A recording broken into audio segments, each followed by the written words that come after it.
اللہ کے نبی صلی اللہ علیہ وسلم نے فرمایا کہ من لزم الاستغفار جعل اللہ له من كل ضيق مخرجا ومن كل هم فرجا ورزقه من حيث لا يحتسب، کہ جو شخص بھی کثرت سے استغفار کرتا ہے اور استغفار کو لازم پکڑتا ہے، اللہ رب العالمین اس کے لیے ہر تنگی سے، ہر ڈیفیکلٹی سے ایک وے آؤٹ نکال دیتا ہے۔ اللہ رب العالمین اس کے لیے ایک راستہ نکال دیتا ہے، اور ہر پریشانی سے، ہر غم سے اللہ رب العالمین اسے نجات دیتا ہے۔ وَرَزَقَهُ مِنْ حَيْثُ لَا يَحْتَسِبُ، غیبت کو پسند نہیں کرتا، اور کوئی کسی کی برائی بیان کرے اللہ تعالیٰ اس کو پسند نہیں کرتا۔ إِلَّا مَنْ ظُلِمَ، سوائے اس شخص کے جو مظلوم ہو، یعنی ایک مظلوم اگر اپنے ظلم کی داستان کسی کو سنا رہا ہے، یا مثلا جو ظالم اس پر ظلم کر رہا ہے اس ظالم کی شکایت وہ مظلوم کسی سے کر رہا ہے، تو یہ غیبت میں داخل نہیں ہے، بلکہ یہ مظلوم کا حق ہے کہ وہ حق کے لیے آواز اٹھائے، کہ اس پر جو ظلم ہو رہا ہے اور جو زیادتی ہو رہی ہے اس کے خلاف وہ آواز اٹھائے، اور اس آواز اٹھانے میں وہ اگر ظالم کی برائی بیان کر رہا ہے اور اس نے جو ظلم و زیادتی اس پر ڈھائی ہے اس کو بیان کر رہا ہے، تو یہ چیز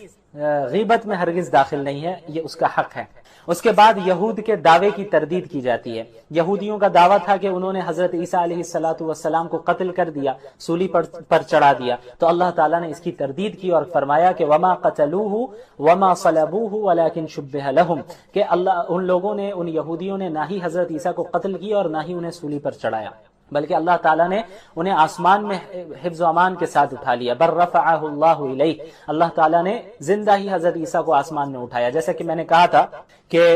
اہل السنت والجماعت کا یہ عقیدہ ہے کہ حضرت عیسیٰ علیہ السلام اس وقت بھی آسمان پر موجود ہیں، یعنی زندہ موجود ہے، جس طرح ہم اور آپ زندہ ہے، اور قیامت کے قریب زمانے میں ان کا نزول ہوگا اور وہ دجال کا مقابلہ کریں گے۔ لیکن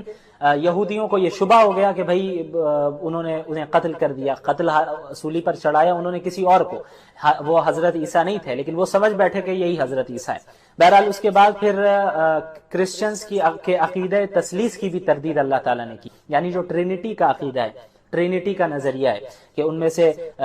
بعض فرقوں کا یہ کہنا ہے کہ العیاذ باللہ اللہ تعالیٰ کے 3 اجزاء ہیں، ایک جز فادر کا ہے، ایک جز ہولی اسپرٹ کا ہے، اور دوسرا جز حضرت عیسیٰ کا ہے، اور ان تینوں کے مجموعے کا نام گاڈ ہے، خدا ہے، العیاذ باللہ۔ تو اللہ تعالیٰ نے منع کیا اور اس کی تردید کی، ولا تقولوا ثلاثہ، ٹرینٹی کے عقیدے کے قائل نہ ہو، عقیدہ تثلیث کے قائل نہ ہو، اللہ صرف ایک ہے، اور اللہ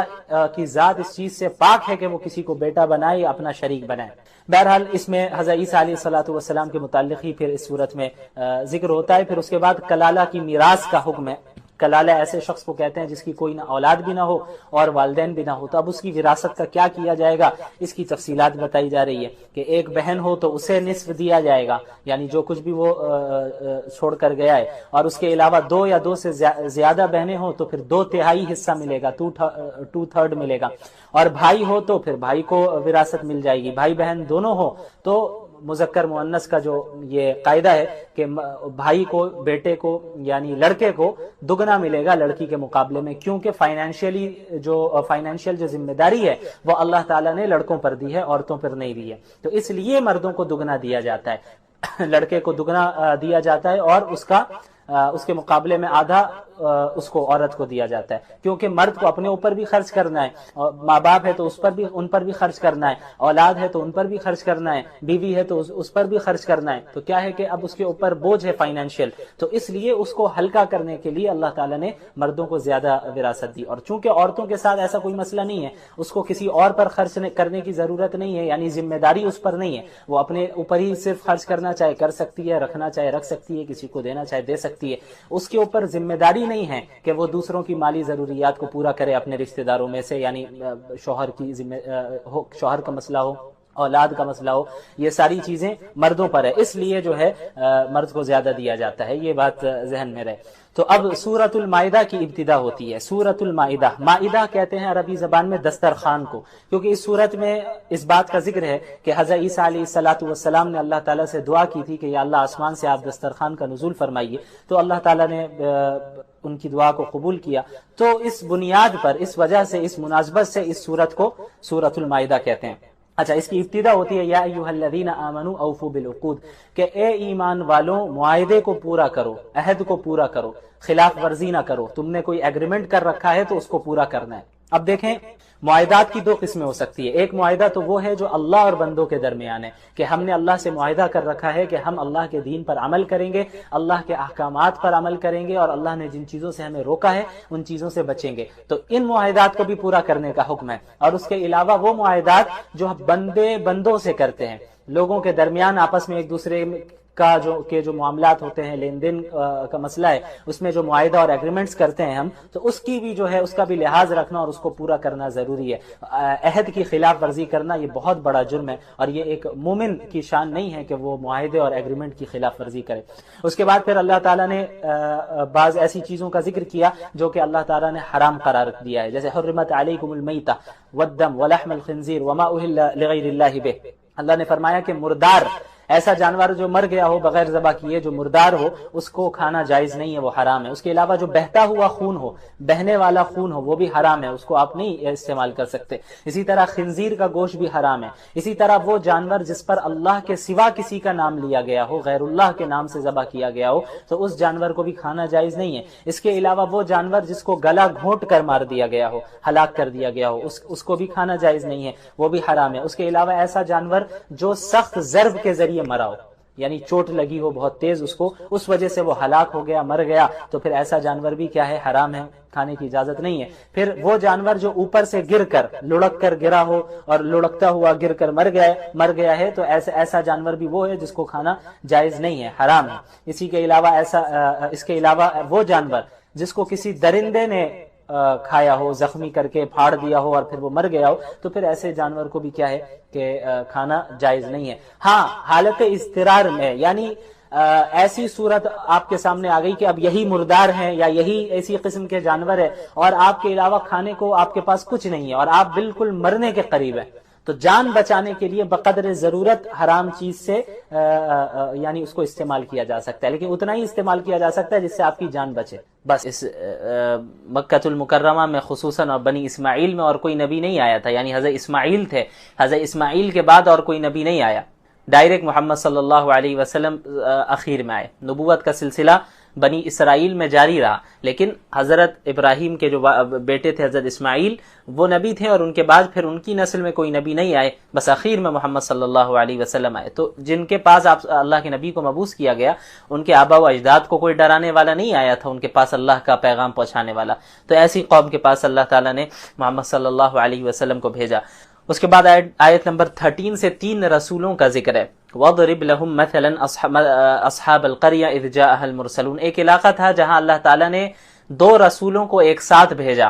اس قوم کے پاس، اس بستی کے پاس، کہ اللہ کی آیتوں کی تبلیغ کرے، انہیں ایمان والوں کو خوشخبری سنائے، انکار کرنے والوں کو اللہ کے عذاب سے ڈرائے. تو ان کی قوم نے دونوں رسولوں کو جھٹلا دیا. پھر اللہ تعالیٰ نے ایک تیسرے رسول کو بھی وہیں بھیجا، فَعَزَّزْنَاهُمْ بِثَالِثٍ. اللہ تعالیٰ نے تیسرے رسول کو بھی بھیجا ان کی تائید کے لیے. تو تین رسولوں نے ایک ساتھ انہیں دعوت دی، لیکن اس کے باوجود ان لوگوں نے انہیں جھٹلایا. اور ایک شخص تھا، وجاء من اقصى المدينة رجل يسعى قال يا قوم اتبعوا المرسلين. ایک شخص دور دراز علاقے سے، شہر کے دور علاقے سے آتا ہے، وہ ان نبی پر ایمان لے آتا ہے اور اپنی قوم سے کہتا ہے کہ اے میری قوم، ان رسولوں کی اتباع کرو، یہ سچ کہہ رہے ہیں. اب یہ شخص کون تھا؟ بعض روایات سے پتہ چلتا ہے کہ ان کا نام حبیب بن اسماعیل تھا. یہ بڑھئی کا کام کیا کرتے تھے. تو انہوں نے اپنی قوم کو دعوت دی اور ہر طرح سے سمجھایا، لیکن ان کی قوم نے پھر بھی نہ مانا اور تینوں رسولوں کو جھٹلایا. یہاں تک کہ یہ جو شخص ہے حبیب بن اسماعیل نجار، ان کی قوم نے انہیں قتل بھی کر دیا.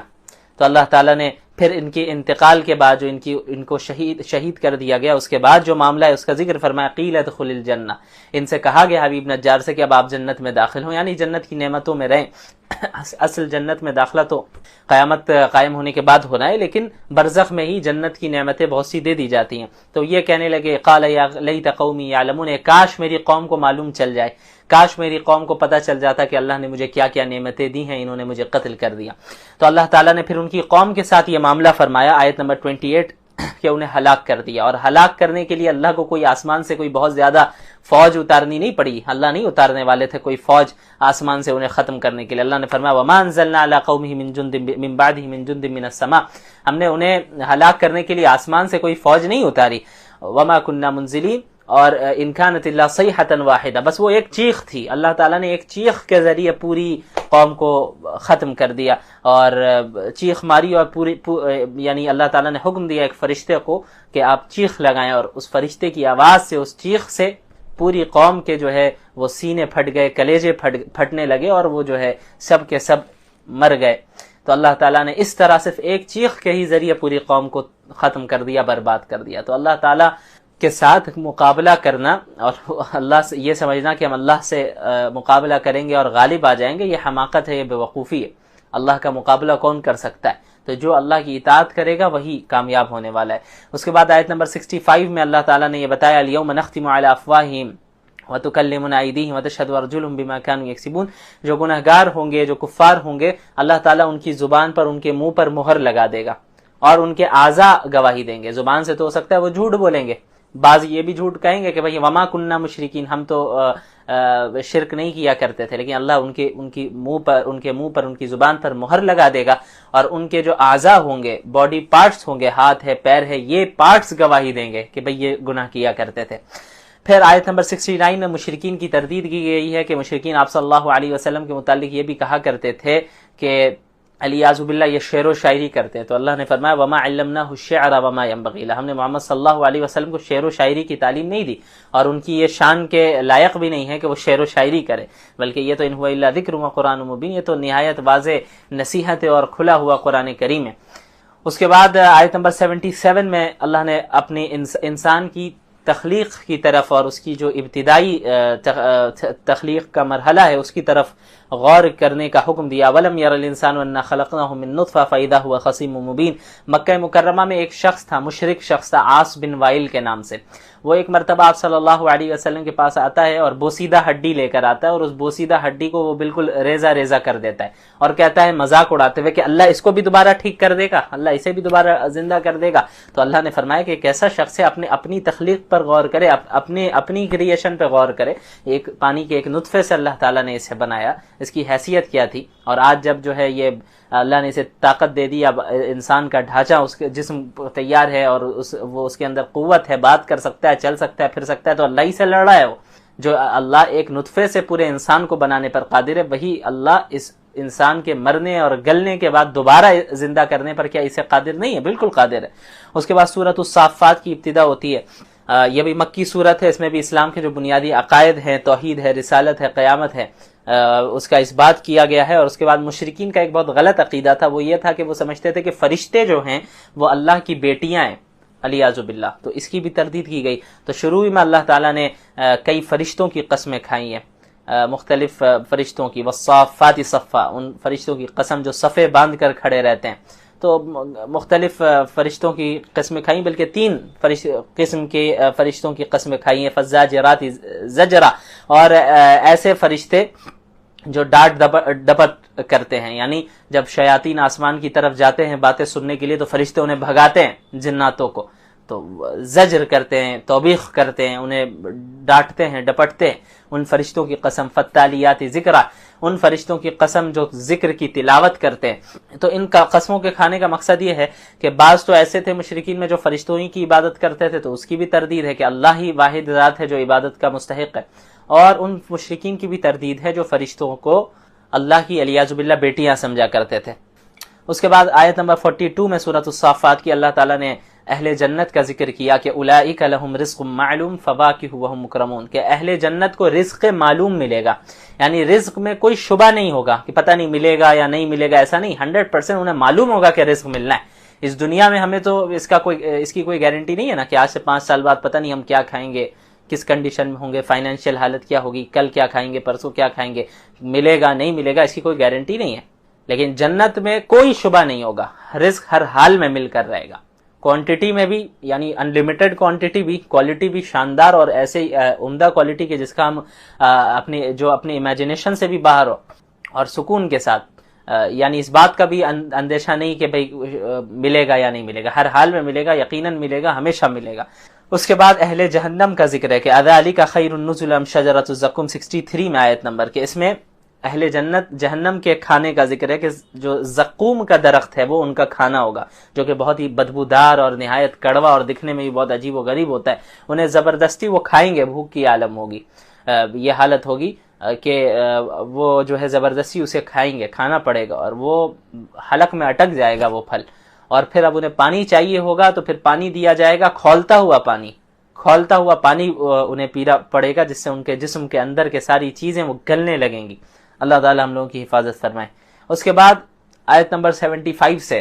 مختلف انبیاء علیہ السلام کا ذکر شروع ہو رہا ہے. حضرت نوح، حضرت ابراہیم، حضرت موسیٰ، حضرت ہارون، حضرت لوط، حضرت یونس علیہ السلام کے واقعات بتائے گئے. حضرت نوح علیہ السلام نے 950 سال تک دعوت دی، لوگوں نے نہیں مانا، انہوں نے دعا کی تو اللہ نے ان کی دعا کو قبول فرمایا اور حکم دیا کہ کشتی بنائیں اور کشتی میں آپ اور مومنین سوار ہو جائیں.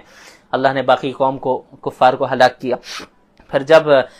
طوفان ختم ہو گیا اور نوح علیہ السلام اور مومنین زمین میں آئے تو پھر اب جو نسل انسانی چلی ہے حضرت نوح علیہ السلام سے، وہ ان کے 3 بیٹوں سے چلی ہے. ایک کا نام سام تھا، ایک کا نام حام تھا اور تیسرے کا نام یافس تھا. اس کے بعد آیت نمبر 83 سے حضرت ابراہیم کا ذکر ہے، وَإِنَّ مِن شِيعَتِهِ لَإِبْرَاهِيمَ، کہ حضرت ابراہیم بھی حضرت نوح کے گروہ میں سے ہی تھے، ان کی جماعت میں سے ہی تھے. کیا مطلب؟ انبیاء کی جماعت میں سے تھے اور عقائد دونوں کے سیم تھے، دونوں توحید کے قائل تھے، اللہ کے نبی تھے.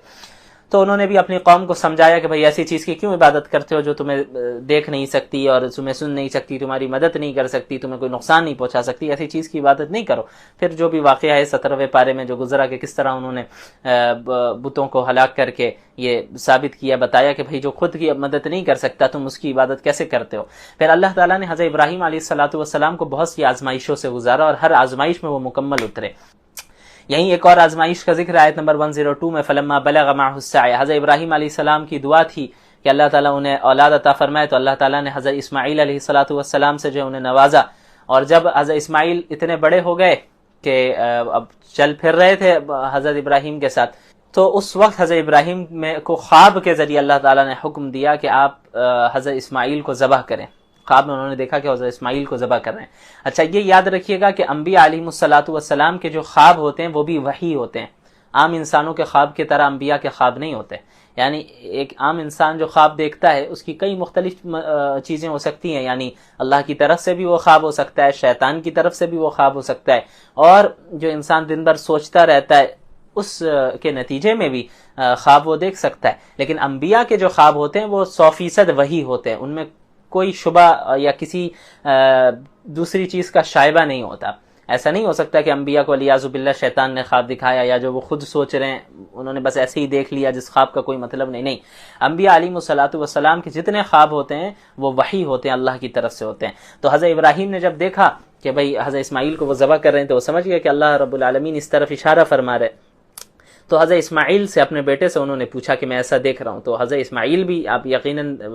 حضرت ابراہیم کے بیٹے تھے، تو انہوں نے کیا کہا کہ یا ابت افعل ما تؤمر، کہ میرے والد آپ کو جو حکم دیا جا رہا ہے آپ وہ کر لیں، میں صبر کروں گا. تو پھر اب آپ اندازہ لگائیں اپنے بیٹے کو ذبح کرنا یہ کوئی معمولی بات نہیں ہے. حضرت ابراہیم علیہ السلام حضرت اسماعیل کو لے گئے اور انہوں نے زمین پر لٹایا، اور جو تفصیلی واقعہ ہے پھر ذبح نہیں ہوئے وہ، بلکہ اللہ تعالیٰ نے جنت سے مینڈھا بھیجا اور پھر ان کے حضرت اسماعیل بچ گئے اور مینڈے کو ذبح کیا گیا. تو چونکہ اصل حضرت ابراہیم کا امتحان لینا تھا، انسان کو بیٹے کو ذبح کرانا مقصد نہیں تھا. حضرت ابراہیم کا امتحان لینا تھا کہ اور ان کے امتحان کے ذریعے پوری امت کو اور پوری انسانیت کو پیغام دینا تھا کہ حضرت ابراہیم وہ ہے جنہوں نے ہر آزمائش میں جو ہے کامیابی کے ساتھ وہ ڈٹے رہے اور تمام آزمائش میں وہ پورے اترے. اللہ کے لیے انہوں نے سب کچھ قربان کرنے کے لیے وہ تیار ہو گئے. بہرحال اس کے بعد آیت نمبر 139 سے حضرت یونس کا ذکر علیہ السلام. حضرت یونس کے متعلق بھی بتایا تھا، انہوں نے اپنی قوم کو دعوت دی، ان کی قوم نے انکار کیا تو انہوں نے اپنی قوم سے کہا کہ 3 دن کے بعد عذاب آنے والا ہے. تو جس دن عذاب آنے والا تھا اس سے 1 رات پہلے ہی حضرت یونس اللہ کے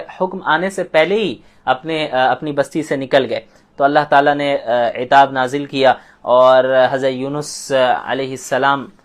سمندر میں گئے اور پھر وہاں پر ایک مچھلی کے پیٹ میں رہے. پھر تسبیح انہوں نے اس کا تسبیح جاری رکھی اور اللہ تعالیٰ نے پھر ان کی حفاظت فرمائی. اس کے بعد آیت 149 میں ہے فاستفتہم لربک البنات ولہم البنون. دیکھیں مشرکین جو ہے نا فرشتوں کے متعلق کیا کہتے تھے کہ اللہ کی بیٹیاں علیاذ باللہ، لیکن ان کے گھر میں جب کوئی خود بیٹی پیدا ہو جاتی تو منہ چھپائے پھرتے، ان بیٹیوں کو زندہ دفنا دیتے تھے. یعنی خود کے یہاں بیٹی پیدا ہونے کو عار اور ذلت محسوس کرتے تھے علیاذ باللہ. تو اللہ نے فرمایا کہ ایک طرف تو تم بیٹیوں کو عار اور ذلت سمجھتے ہو کہ تمہارے یہاں اگر کوئی بیٹی پیدا ہو جائے اسے تم عار اور ذلت سمجھتے ہو، اور پھر فرشتوں کو بیٹیاں ہی بنا کے اللہ کی طرف منسوب کر رہے ہو، یعنی جو تم نے اپنے لیے پسند نہیں کیا اس چیز کو اللہ کی طرف کیسے منسوب کر سکتے ہو؟ یعنی حقیقت میں تو جینڈر کے اعتبار سے بیٹے اور بیٹی میں فرق نہیں ہے، بلکہ بیٹیوں کے تو پیدا ہونے کے بہت سے فضائل ہیں، لیکن اگر تم اسے برا سمجھتے ہو یہ تو غلط ہے اپنی جگہ پہ، لیکن اس پر یہ جو دوسرا جرم تم نے کیا کہ جو چیز تم نے اپنے لیے غلط سمجھا ہے جس چیز کو، اسی کو اللہ کی طرف منسوب کر دیا کہ فرشتے اللہ کی بیٹیاں ہیں، الیاذ باللہ، تو اللہ تو اس چیز سے پاک ہے کہ تم جو کچھ بھی اللہ کے متعلق کہہ رہے ہو، جیسا کہ اخیر میں اللہ نے فرمایا 180 181 182 میں سبحان ربک رب العزت عما یصفون وسلام علی المرسلین والحمد للہ رب العالمین، کہ اللہ رب العالمین جو آپ کا رب ہے، عزت والا رب ہے، وہ ان تمام برائیوں سے عیبوں سے پاک ہے جو وہ اللہ کی طرف منسوب کر رہے ہیں۔ اللہ کو کسی اولاد کی ضرورت نہیں، والدین کی ضرورت نہیں، بیویوں کی ضرورت نہیں، کسی کی ضرورت نہیں، اللہ کسی بھی مخلوق کا یا کسی اور کا جو ہے اللہ تعالیٰ جو ہے وہ پابند نہیں ہے، محتاج نہیں ہے۔ وسلام علی المرسلین، اور تمام رسولوں پر سلامتی ہو، والحمد للہ رب العالمین، اور تمام تعریفیں اللہ رب العالمین کے لیے۔ اس کے بعد سورہ صاد کی ابتدا ہوتی ہے، آیت نمبر 5 میں دیکھیں اجعل الآلہۃ الہا واحدا ان ھذا لشیء عجاب۔ جناب ابو طالب نبی کریم صلی اللہ علیہ وسلم کو سپورٹ کرتے آ رہے تھے، رشتہ داری کا حق ادا کرتے آئے۔ مشرکین مکہ ان کے پاس پہنچے، انہوں نے کہا کہ آپ محمد کو روکیں کہ وہ ہمارے بتوں کے خلاف نہ کہیں، برا بھلا نہ کہیں، اگر وہ برا بھلا کرنے سے جو ہے رک جاتے ہیں تو پھر جو ہے ٹھیک ہے ہم ان کے ساتھ معاہدہ کریں گے، صلح کر لیں گے، ہم انہیں تسلیم کریں گے، لیکن اگر یہ نہیں باز آتے تو ہم سخت مقابلہ کریں گے۔ تو جناب ابو طالب نے اللہ کے نبی صلی اللہ علیہ وسلم کے پاس اس بات کو پہنچایا، تو انہوں نے یہ کہا کہ میں تو ان کے سامنے ایک ایسی بات پیش کر رہا ہوں کہ اگر انہوں نے اس بات کو قبول کر لیا تو عرب و عجم ان کے سامنے جھک جائیں گے۔ وہ بات کیا ہے؟ وہ توحید کی بات ہے کہ ایک اللہ کی عبادت کرو۔ تو وہ سب کہنے لگے کہ اجعل الآلہۃ الہا واحدا، کہ تمام خداؤں کو چھوڑ کر یہ ایک خدا بنا رہا ہے، یعنی تمام خداؤں کو ایک خدا بنا دے رہا ہے، یہ تو بڑی عجیب بات ہے، یہ تو بڑے تعجب کی چیز ہے۔ تو اللہ نے ان کا ذکر کیا کہ ان کے لیے کتنے بڑے تعجب کی یہ بات تھی کہ بھئی وہ جو کئی خداؤں اور کئی بتوں کی عبادت کرتے تھے اس کو چھوڑ کر ایک اللہ کی عبادت کرنا انہیں عجیب نظر آ رہا تھا۔ بہرحال سوى حضرت داؤد حضرت سلیمان علیہ السلام کا ذکر ہے، وَوَهَبْنَا لِدَاوُودَ سُلَيْمَانَ آیت 30-31، کہ ہم نے داؤد علیہ السلام کو سلیمان دیا، بیٹے تھے وہ، نعم العبد انہ اواب۔ حضرت سلیمان کا ذکر ہے علیہ السلام کہ ایک مرتبہ انہوں نے جو ہے ان کے پاس جنگ اور جہاد کے لیے بہت سارے عمدہ قسم کے گھوڑے رکھے ہوئے تھے، تو ایک مرتبہ حضرت سلیمان علیہ السلام گھوڑوں کا معائنہ کر رہے تھے کہ اسی میں مشغول ہو کر عصر کی نماز ان کی چھوٹ گئی، تو انہیں بڑا افسوس ہوا، اور پھر اس کے بعد انہوں نے تمام گھوڑوں کو اللہ کے راستے میں قربان کر دیے۔ اس کے بعد آیت نمبر 41 میں حضرت ایوب کا ذکر ہے، وَاذْكُرْ عَبْدَنَا أَيُّوبَ إِذْ نَادَىٰ رَبَّهُ أَنِّي مَسَّنِيَ الشَّيْطَانُ بِنُصْبٍ وَعَذَابٍ۔ حضرت ایوب کو ایک بہت ہی زبردست بیماری لاحق ہوئی تھی اور بہت آزمائش میں مبتلا تھے، یہ ان کا سارا ساز و سامان، گھر بار سب کچھ ختم ہو چکا تھا، اب بیماری میں مبتلا تھے، اور ان کی یہاں ان کی شفا کا بیان ہو رہا ہے۔ حضرت ایوب علیہ السلام نے یہ اللہ سے دعا کرتے رہے، صبر سے کام لیتے رہے، پھر اللہ تعالیٰ نے انہیں حکم دیا کہ آپ زمین پر اپنا پاؤں مارے، وہاں سے چشمہ نکلے گا، تو وہاں سے چشمہ جاری ہوا پانی کا، تو اللہ تعالیٰ نے حکم دیا کہ اسی پانی کو پئیں اور اس سے جو ہے آپ نہائیں بھی، انشاءاللہ جو ہے اس سے یقیناً آپ کو صحت ملے گی۔ تو اللہ تعالیٰ کے حکم سے وہ بیماری کی حالت سے ٹھیک ہو گئے، یعنی انہیں صحت مل گئی۔ لیکن ایک مرتبہ ہوا یوں کہ ان کی جو اہلیہ تھی حضرت ایوب علیہ السلام کی، وہ بہت مخلص تھیں اور بہت ان کی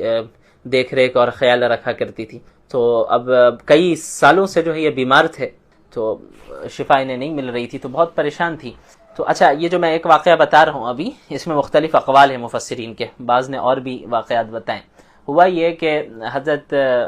ایوب کی اہلیہ کے پاس شیطان ایک طبیب کی شکل میں آیا، ڈاکٹر کی شکل میں، اور اس نے یہ کہا کہ دیکھو میں شفا دے دوں گا اس کو، میں ٹھیک کر دوں گا، لیکن جب یہ ٹھیک ہو جائے شرط یہ ہے کہ اسی وقت میں اس کا علاج کروں گا، جب یہ ٹھیک ہو جائے تو تمہیں یہ کہنا ہے کہ ڈاکٹر نے شفا دی ہے، طبیب نے شفا دی ہے۔ ایک واقعہ تو یہ بیان کیا جاتا ہے، مفسرین نے بیان کیا، اس کے علاوہ اور بھی واقعات ہیں جو اس آیت کی تفسیر میں بیان کیے گئے ہیں۔ بہرحال میں ابھی یہاں پہ ایک ہی بتا رہا ہوں۔ تو حضرت ایوب کی جو اہلیہ تھی وہ حضرت ایوب کے پاس آئی اور انہوں نے انہیں بتایا کہ یہ معاملہ ہے، تو حضرت ایوب ناراض ہو گئے کہ یہ تو شیطان